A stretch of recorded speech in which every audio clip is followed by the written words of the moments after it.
I wrote something down here because I'm not that good at this. That just don't define a band. They define a sound, a genre, even a generation. And we start digging into those albums, you realize there's a few key people behind all that. And today's guest is one of those. I'm not just interested in how they work, it's why, what actually made them do what they do. And here's one of them today, which is Flemming Rasmussen. Hello. So good to have you, man. Same here, dude. Actually having us here. Having us here, yeah. So I'm just going to start with to set you off here. Fleming, you have your anniversary tomorrow. It's tomorrow, yeah. And I'm getting really nervous now.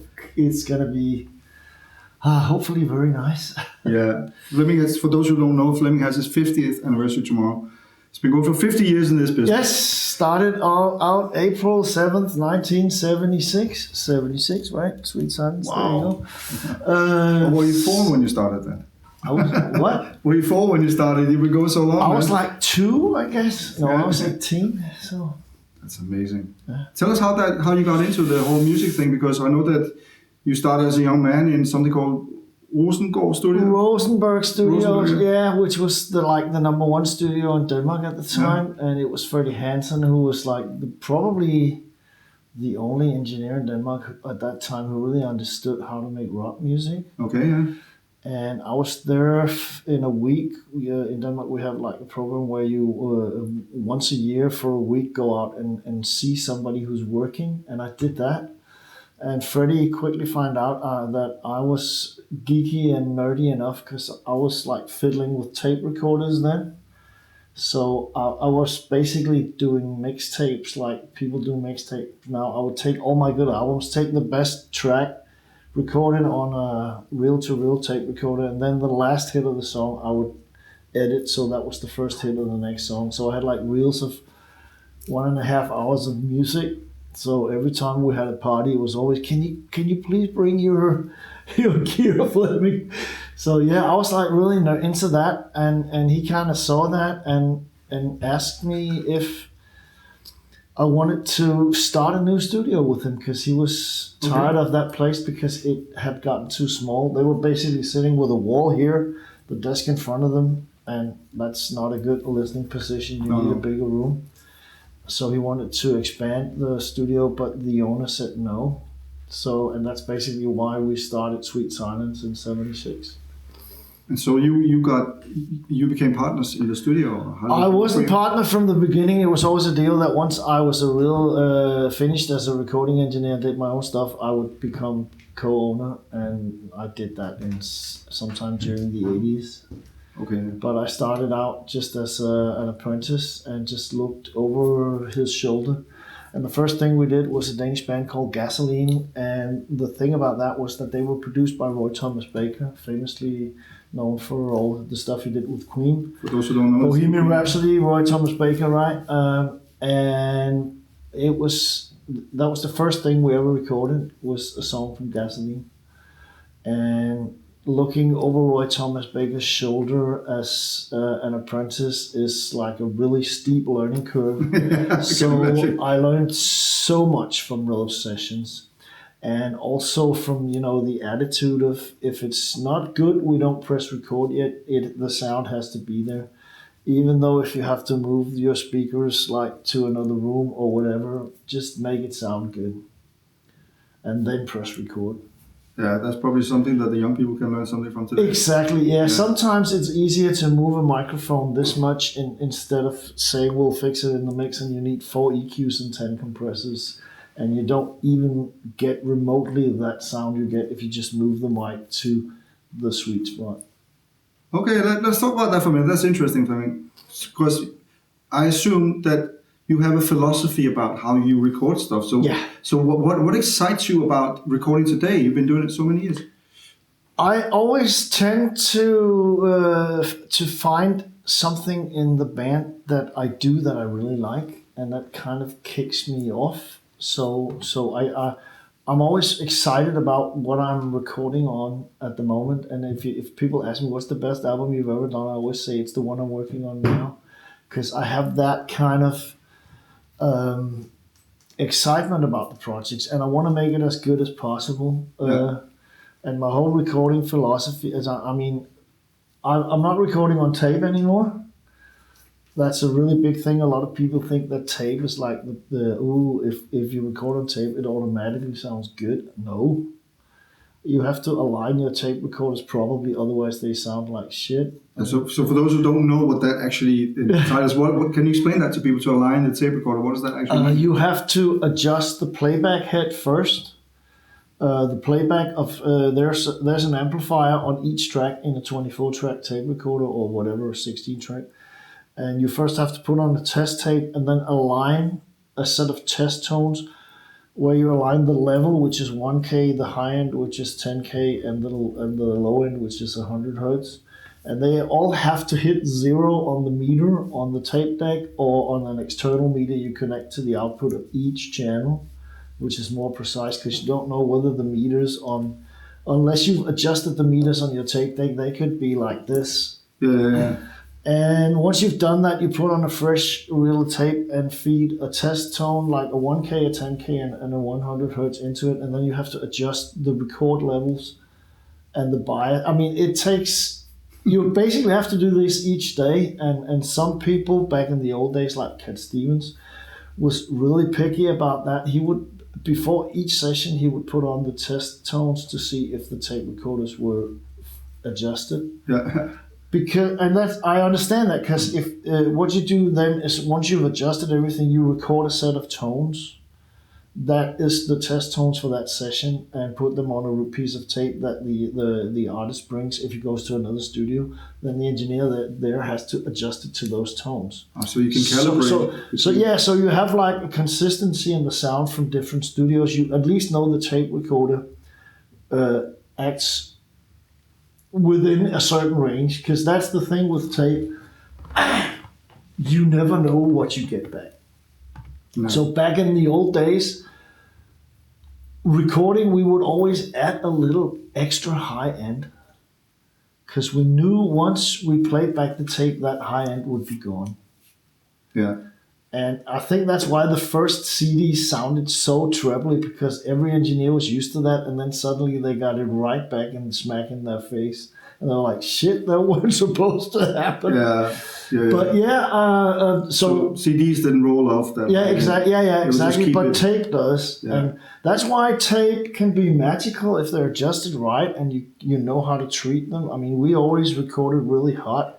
You can adjust the playback down and the record level up, so you're actually, even though it says 0, you're actually internally recording at 3 or 4 dBs hotter on tape, and that gives this tape compression that sounds really good. Yeah. But I mean, the hassle of adjusting tape recorders made me quit tapes like 6-8 years ago, and my tape recorder is now at the Danish Rock Museum, which is actually where I'm holding that 50-year jubilee. Oh yeah. So okay. I'm going to say hi to my tape machine tomorrow. Would you ever put it back in use if asked to? Yeah, the problem is that every time people talk about this, they're very passionate. Oh, can we record on tape? And I go, yeah, but it's 1,000 Danish kroner a day, and then they're fine with Pro Tools. Okay. So how do you work around that if you go from tape to Pro Tools? Like, how did you change over time? I basically didn't change anything, because what I do is I have this analog chain that goes up to when I record, and I kept that chain. So everything is analog, and I EQ and compress and do whatever effects that is fitting for the sound. I do that before recording. So if you take some of my old tapes and put them up, you can basically get the mix by just pushing up the faders, because they sound pretty damn close to the final result, because I've done it all on the way in. Yes. And that's also another thing that is very different. I'm not the kind of guy that says, well, we'll sort that out later and records a lot of tracks. I take the decisions right away. And that's also part of the philosophy that I feel that people perform to what they hear.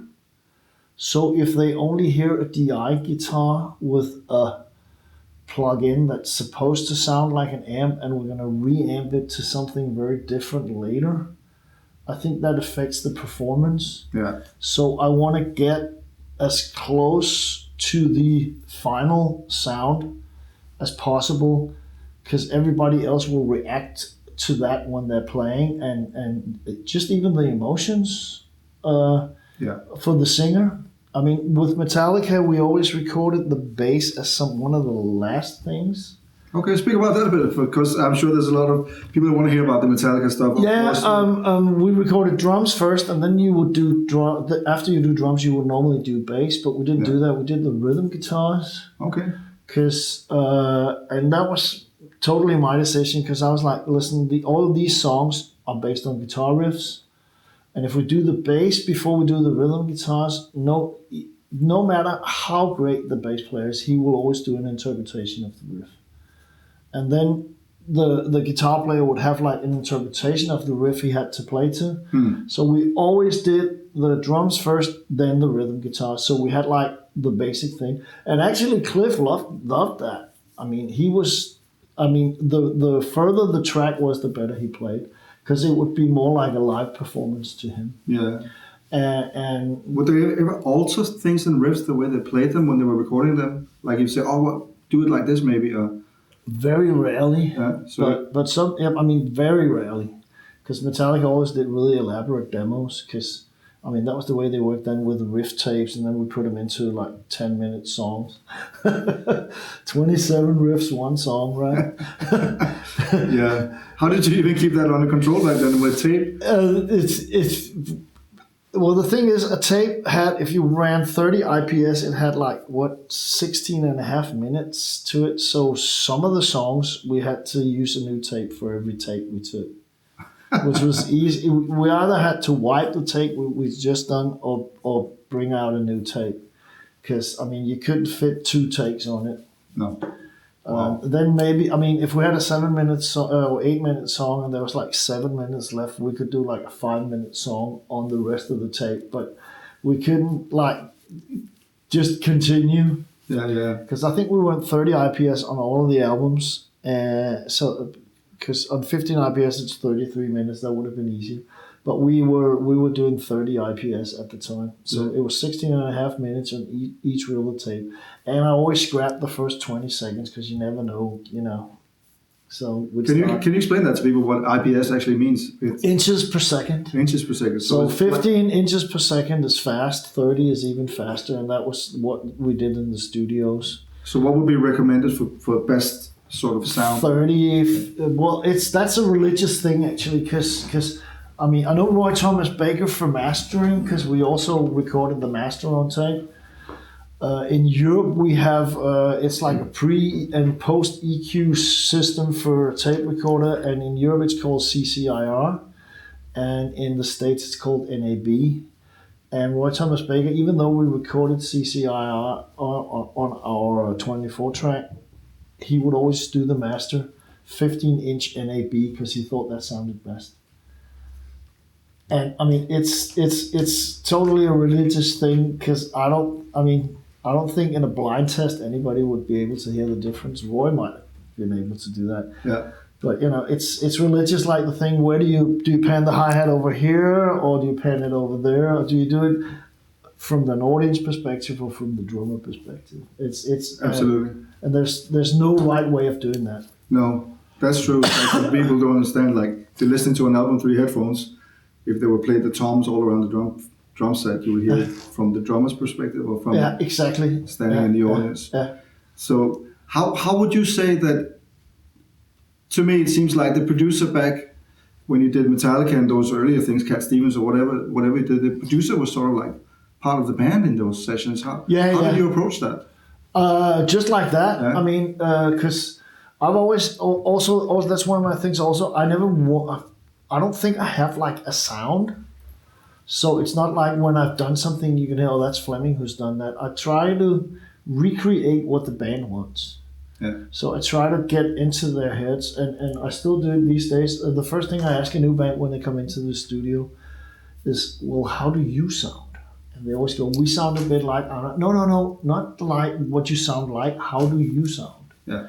And that's actually a thing a lot of people hasn't thought about, but I mean, all the choices you do from amp to guitar to pedals to how much, it's your sound, and the way you play, probably even more so than anything else, is part of your sound. So everybody has their own sound, and I try to enhance that and make that a thing for people.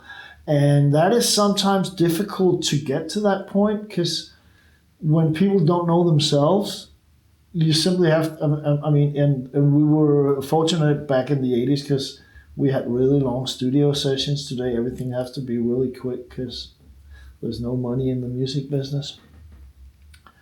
And back in those days, you could work to that till they found out, hey, this is me, right? Yeah. And we don't have that anymore. Do you think there was a difference in the way that record labels built up bands? They had. Oh yeah, definitely. I mean, that's one of the things I miss these days. Is even though they were the most yelled at people in the music industry, the A&R people, they would sometimes hold the band from going, because they would go, I mean, you're almost ready, but we need a good C part in this song. We need this. We need that.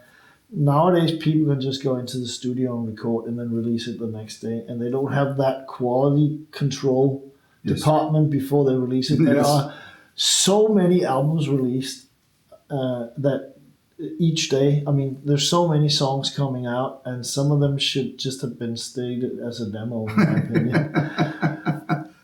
It's more like quantity than quality sometimes these days. Yes, it is. Yeah. Also, the fact, we have to release a new song each month. It's like, why? Yeah.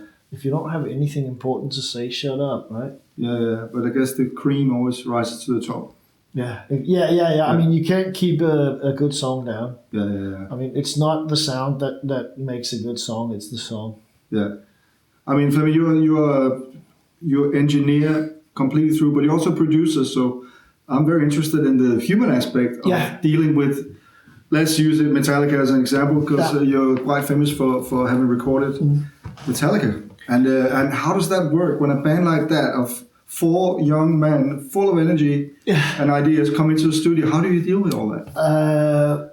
You had to take it from the top down. It was like, I mean, they were so pumped up in the studio. It was, I mean, they had that energy was like incredible, and it was that was about harnessing that energy and then getting everything on tape so that energy could come out. That was what it was all about. And they were basically not that structured when we started, but I learned them how to structure things, and we do it this way. And the thing with the rhythm guitars were like an epiphany for them. Yeah, of course we do the rhythm guitars first. Because the way we did it was everybody played, and once the drums were good, me and Lars would fix up the drum tracks, and then James would come in, so everything is made. But what would that mean to fix up the drum tracks? That would mean if there were some parts that were bad, we would redo those. Okay. But to the stuff the other guys played, so he would always know where he was in the songs, right? And would you ever cut the tapes and put Yeah, tons of that. Okay. Especially, and Justice for All is like cut to pieces. I had like a letter-sized envelope full of tape bits for each song. And you did that yourself? I did that myself, yeah. That's very impressive. I mean, that's a lot of... I mean, I wouldn't trust anybody else to do that at that point. And so then you continue... a control freak like that, yeah. Oh, wow. Yeah. And then you continue with guitars? Yeah. Same thing, but we would be standing, we would do the sound, which would sometimes be a hassle, sometimes would go really easy, but I would sit at the desk with my tape remote right here, and James would stand right behind me, and we would just blast the speakers, and he would play like, and if he made a mistake before I could hit the stop and rewind button, he would have already stopped because he knew he was off. Yeah. I mean, he's like probably the best rhythm guitar player in the world. He is the tightest hand in rock and roll, isn't he? Yeah, somebody actually measured that, and it's like 95%, like something, I don't know, but he's the tightest guitar player in the world. It's incredible, rhythm guitar. Yeah, wow. Yeah. And then when you did bass, then you did the solos, I presume, or the vocals, or how did that work? Yeah, I mean, once we'd done all that, we would have bass, vocals, and solos and melodies. and we would do like a blend of those, so they, it didn't have to be Kirk all the time, didn't have to be Cliff. So we would like spread that out, so James didn't have to sing like 10 songs in one day. Yeah, of course. So we would like kind of finish songs, and then go on and do the next. Yeah, and as people were, even to this day, how do you deal with if there's things that don't work in a session, and issues between people and good times? I mean, the issues between people, I mean, you obviously have to deal with those, but I tend not to interfere, because, I mean, just like Lars and James, or Mick Jagger and Keith Richards and John Lennon and Paul McCartney, it's like in the field between those two people, it's in that spectrum that all the good shit happens. So I just let them have it out and try not to be on anybody's side, because I'm on the album side, right? So whatever I feel is best for the album, that's the one I kind of join hands with. But it varies. There's no right way about that. No. And that also comes down to taste a lot. But I mean, we had more or less the same references, me and the band. There was a lot of that new wave of British metal I've never heard, but the Purple, Zeppelin, all of that stuff. We all loved that. Yeah. so it's I mean it was a joint venture. Yeah. I was like the fifth band member when we recorded in those days as well. I mean, and also the thing about was that I kind of told them what I did, because they wanted to learn how to act in the studio. So I kind of also said, we're doing this now because, all right. And then now we're doing this because. So it was kind of also like a tutoring kind of thing, where they more or less, by doing it, learned how a studio works. Because I think on Kill 'Em All, which I think they were really pleased with, but they weren't pleased with the process, because I don't think they were part of it really. Yeah, okay. And they want it to be that. You want to feel included. Yeah, exactly. And that's at least the perception I got from it. So I mean, I was like really telling what I did. Oh, we do this now, and the reason why we have 3 mics on the amp is because listen to the difference in sound. And then I would show them. Then I can now blend these 3 guitars, and we're gonna have this sound or this sound or this sound, and they were like, "What?" Because they didn't know that. Most people think you just put a microphone in front of it and it sounds good. Yeah. I've had people calling me asking what the studio rates were, and then when I said it's like blah blah $500 a day or whatever, and they go, "That's fine, because the song's only 3 minutes long." They think they're done in like 3 minutes, right? Yeah. I mean, you haven't even put up the first mic in 3 minutes. Yeah. That's true. And like nowadays, how quickly do you get through a session compared to back then? Like, let's just say you're setting up drum kit. It's way faster now. Yeah. Also, because when people want to do drums, I always know in advance, and if they want to use the studio drums, I put them roughly, and I put the mics ready. So, but I mean, back in those days, you could like spend a day putting up the drum kit. Yeah. And that was also a lot of mics. I think we used 18 mics on Lars's drums. But it only ended up on 7 tracks. So we had all the toms in stereo. Okay. 2 kicks on 1 track. And snare on 1 track. So that was 4. And then the hi-hat had its own track, always next to the time code, because I never used that. Overheads in stereo and room mics in stereo.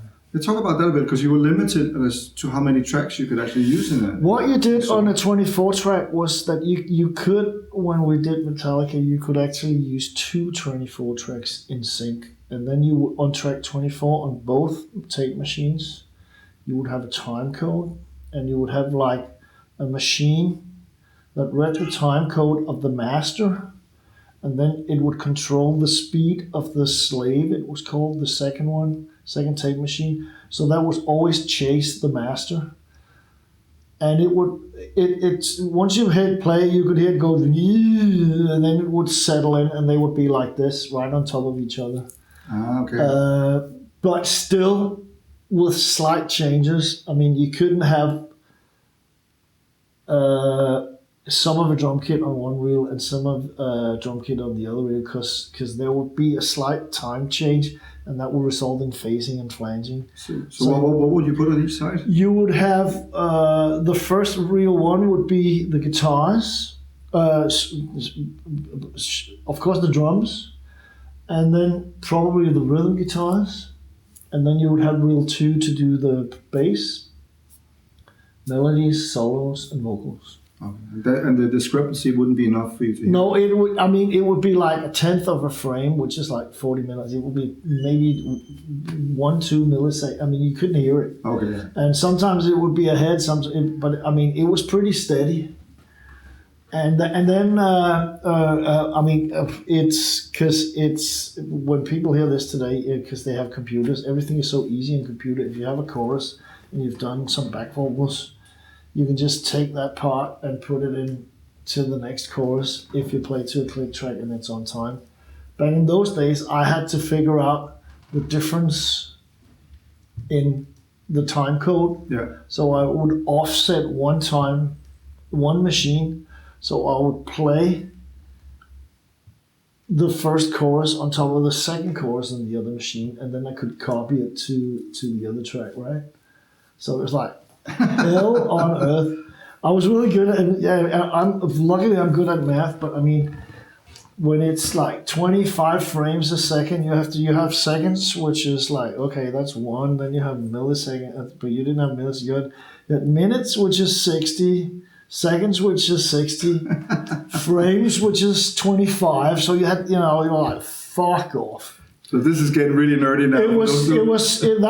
That was being an engineer. Yeah, exactly. That was really being calculating the difference. So we could actually do that. It just took forever sometimes, but I was really good at that. Yeah.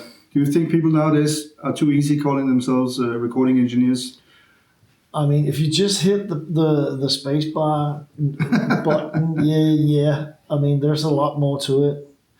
And there's a lot more to understanding how sound works. Yeah. And I mean, I've seen engineers who doesn't understand the concept of a compressor. It just sounds good. Yeah, but actually know what it does and what all the knobs do. It sounded good when I bought it. Yeah.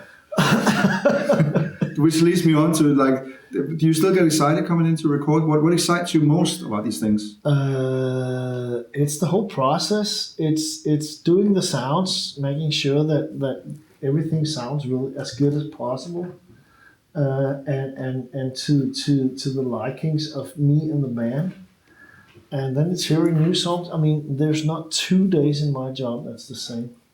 Even though the concept is the same from day to day, and you record, you overdub, you do vocals, you mix, you master, but it's different from each day.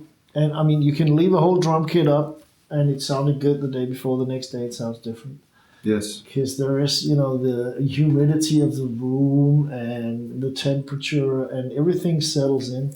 That's also why with Metallica we always started doing 2 cover songs. Because once we got everything set up, which would take a day or 3, we would start recording. And during the recording of those cover songs, we would adjust shit. And then suddenly on day 5, everything would sound great. And then we would start recording their own songs.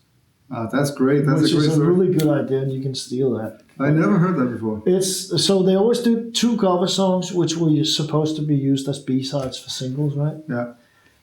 And I mean, some of the songs never got released. I know for a fact that one of the ones we did on Master, we also did on Injustice because they never finished it. So we redid it. Oh, really? Okay. Yeah. Wow. So, yeah. That's incredible. Yeah. So if you are a new and upcoming engineer, producer, a lot of people are producers even in the bedrooms nowadays, right? Yeah. But if you really want to learn, what do you recommend people should do? What should they aim for, in your opinion? They should aim for getting the sound as close to what the band wants, and first of all, get some experience so you know what you're doing.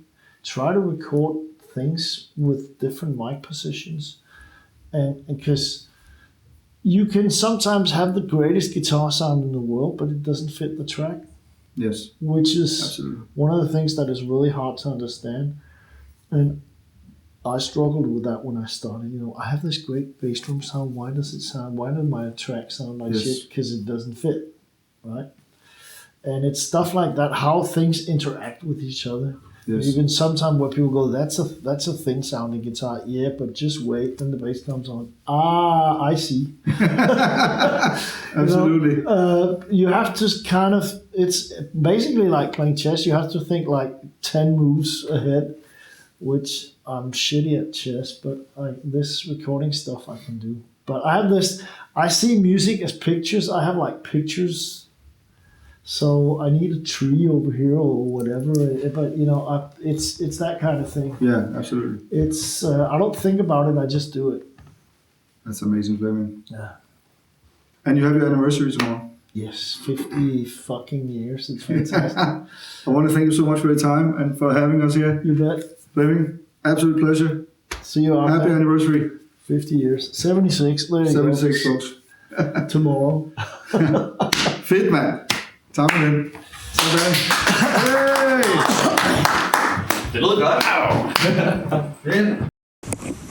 What happens in the shades stay in the dark. Ja. Den må du godt bruge. What's happening in the shades stays in the dark. Ja. Den må du godt bruge. Jeg kan ikke se, hvordan du begynder at grine.